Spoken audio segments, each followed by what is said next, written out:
औज़ुबिल्लाहि मिनश्शैतानिर्रजीम बिस्मिल्लाहिर्रहमानिर्रहीम। मैं अपनी तमाम बहनों और भाइयों को अस्सलामु अलैकुम कहता हूँ। आज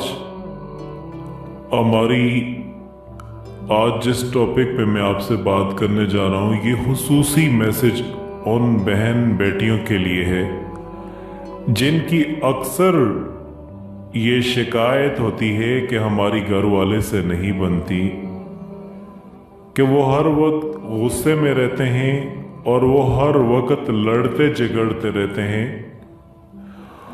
मेरा ये मैसेज आप बहुत गौर के साथ और बहुत ही तफसील के साथ देखिएगा। उन 4 चीज़ों को अगर आप ध्यान रखें तो इंशाअल्लाह आप जिंदगी भर अपने शौहर से कभी भी आपका लड़ाई झगड़ा हो ही नहीं सकता। तो मियाँ बीवी का रिश्ता एक ऐसा रिश्ता है जो 2 इंसानों के दरमियान कायम होता है और मरते दम तक एक दूसरे के साथ रहने और साथ देने का वादा किया जाता है। बाज लोग इसको निभा नहीं पाते और तलाक की सूरत में अलहदगी इख्तियार कर लेते हैं, और बाज अलहदगी तो इख्तियार नहीं करते लेकिन एक दूसरे को खुश नहीं कर पाते, हर वक्त लड़ाई और झगड़े करते रहते हैं। आज मैं आपको बता सकता हूं कि आप शौहर को कैसे खुश रख सकते हैं, चाहे वो जिनसी तौर पे हो या ज़हनी तौर पर। हर इंसान सुकून चाहता है, क्योंकि जब जिंदगी में सुकून न हो तो रिश्ते कमजोर हो जाते हैं और बात खराबी और कतई ताल्लुकी की तरफ चली जाती है। हर मर्द की ख्वाहिश होती है कि उसकी बीवी उसको जिस्मानी और ज़हनी तौर पर सुकून फराहम करे और उसकी जिंदगी खुशगवार और पुरसुकून जिंदगी के तौर पर गुजरे। इसी तरह औरत की भी यही ख्वाहिश होती है कि उसकी जिंदगी भी एक खुशगवार और पुरसुकून तरीके से जिंदगी गुजरे। तो दोस्तों, मर्द को अल्लाह ताला ने घर का सरबराह मुकर्रर किया है और औरत यानी बीवी पर मर्द के कुछ हुकूक लागू किए हैं। इसी तरह मर्द पर भी बीवी की देखभाल के लिए कुछ हुकूक वाज़े किए हैं, जो जल्द ही मैं आपको ये चीज़ भी बताऊंगा। तो शौहर को खुश रखने के लिए सबसे पहला काम कि जिस वक्त शाम को शौहर घर में दाखिल हो तो खुशी के साथ मुस्करा कर अच्छे तरीके से उसका इस्तकबाल किया जाए। ये ना हो कि घर में दाखिल होते ही मोहल्ले के घर के सारे मसाइल आप उसके सामने रख दें कि आज ये हुआ, आज फलां से झगड़ा हुआ। नहीं, बल्कि उसके लिए आप चाय पानी का बंदोबस्त करें। और दूसरी चीज़ कि गुस्से की हालत में आप खामोश रहें और शौहर से बहस न करें, जिद न करें। अगरचे के मर्द गलती पर हो, ये नहीं कि सारा कसूर औरतों का होता है, बल्कि मर्द भी बहुत ज़्यादा गलतियां करते हैं और गुस्से में वो ना जाने क्या से क्या कुछ कह जाते हैं। तो औरत को ये चाहिए कि वो गुस्से की हालत में मर्द के सामने बोलने से परहेज करे, क्योंकि बाज मर्द गुस्से की हालत में तो बहुत कुछ कह जाते हैं लेकिन बाद में उसकी तलाफी और माफ़ी भी मांग लेते हैं। तो बेहतर यही है कि गुस्से की हालत में आप खामोश रहें और जब गुस्सा ठंडा हो जाए तो उसके बाद आप शौहर को ये बात समझा सकते हैं कि आपने ये काम आज गलत किया था। उस वक्त आपकी बात सुनी जाएगी।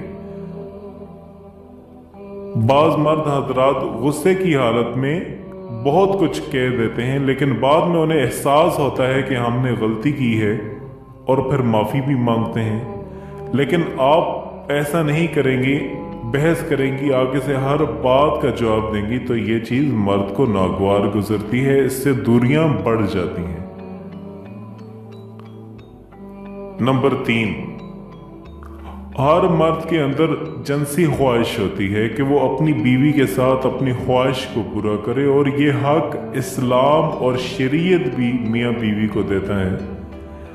اگر مرد اس کام کے لیے راضی ہو تو اس صورت میں بیوی مرد کا ساتھ دینے سے انکار کر دے تو یہ چیز شوہر کو بہت زیادہ ناگوار گزرتی ہے۔ اور دوسری بات، نبی اکرم صلی اللہ علیہ وسلم کی ایک حدیث کا مفہوم ہے کہ اگر شوہر ہم بستری کے لیے عورت کو بلائے اور وہ بغیر کسی عذر کے انکار کر دے اور اسی طرح شوہر سو گیا تو ساری رات اس عورت پر اللہ کی لعنت برستی ہے۔ استغفر اللہ، کتنا بڑا گناہ ہے۔ تو آپ سے یہی گزارش ہے کہ خدا کی لعنت سے بچیے۔ یہ اس وقت ہے کہ جب کوئی عذر نہ ہو، جیسا کہ میں نے آپ کو پہلے بھی بتایا کہ کسی عذر کی وجہ سے آپ انکار کر سکتے ہیں۔ گھریلو معاملات میں نمبر 4، گھریلو معاملات میں بھی زیادہ دخل اندازی نہ دیں۔ مطلب کیا ہے؟ اگر آپ کی ضروریات آپ کا شوہر پوری کر رہا ہے، گھر کی تمام تر ضروریات پوری کر رہا ہے، تو آپ بلا وجہ گھر والوں کے معاملات میں دخل اندازی مت کریں۔ مطلب شوہر کے والدین ہو گئے، شوہر کے بہن بھائی ہو گئے، ان کے بارے میں آپ شوہر کے سامنے برائی نہ کریں بلکہ اس کے اچھے کام کی تعریف کریں۔ اگر وہ ماں باپ نے انہیں لکھایا ہے، پڑھایا ہے، آج اس مقام تک پہنچایا ہے کہ اب وہ اپنے والدین کا حق ادا کریں۔ اب وہ جو کما کے لاتے ہیں اس پہ ان کے والدین کا حق ہے۔ اگر وہ ان کو دینا چاہتے ہیں، پیسے دینا چاہتے ہیں، تو ایک اچھی بیوی کو بھی یہ چاہیے کہ وہ شوہر کو ان باتوں سے مت روکے بلکہ شوہر کی تعریف کرے، شوہر کے سامنے شوہر کی تعریف کرے، ان کاموں کی تعریف کرے۔ اس سے شوہر کو دلی طور پہ بھی خوشی محسوس ہوتی ہے۔ اسی طرح شوہر کے والدین اور بہن بھائیوں کے معاملات میں دخل اندازی نہ کریں۔ یہ وہ چند باتیں تھیں اگر جن پر عورت عمل کر لے، اگر میری بہن بیٹی اس پر عمل کر لے تو وہ ایک بہت ہی خوشگوار زندگی گزار سکتی ہیں، اور وہ اپنے شوہر کو ہمیشہ کے لیے خوش رکھ سکتی ہے۔ یہی وہ باتیں ہیں کہ اگر وہ کرے گی تو انشاءاللہ میں دعوے سے آپ کو لکھ کر کے دے رہا ہوں، کبھی بھی لڑائی جھگڑے نہیں ہوں گے۔ ہمارے ہاں جو گھروں میں اکثر لڑائی جھگڑے ہوتے ہیں وہ انہی 4 باتوں کی وجہ سے ہوتی ہیں، انہی 4 باتوں کی وجہ سے ہوتی ہیں۔ اگر بیوی صرف ان 4 باتوں کا خیال رکھ لے، میں یہ نہیں کہتا کہ ساری خرابیاں جو ہیں وہ عورتوں میں پائی جاتی ہیں، بعض بہت زیادہ خرابیاں مردوں میں بھی پائی جاتی ہیں، وہ زناکار، بدکار ہوتے ہیں، شرابی ہوتے ہیں، نشئی ہوتے ہیں، ان میں یہ چیزیں پائی جاتی ہیں، لیکن اکثر یہ 4 چیزیں ان کے لیے ہیں جو ہر وقت ان معاملات سے تنگ آتے ہیں۔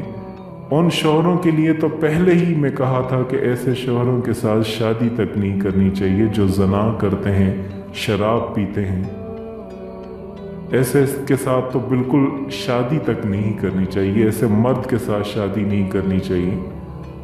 اگر آپ ان 4 چیزوں کا خیال رکھ لیں شادی کے بعد تو انشاءاللہ رہتی جب تک آپ کی زندگی ہے، آپ لکھ کر کے یاد رکھنے کبھی بھی لڑائی جھگڑے نہیں ہوں گے۔ اگر آپ کو یہ میرا میسج پسند آیا ہے تو آپ آگے ضرور شیئر کریں تاکہ اور بہنوں کو بھی یہ دیکھ سکیں اور وہ بھی اس سے مستفید ہو سکیں۔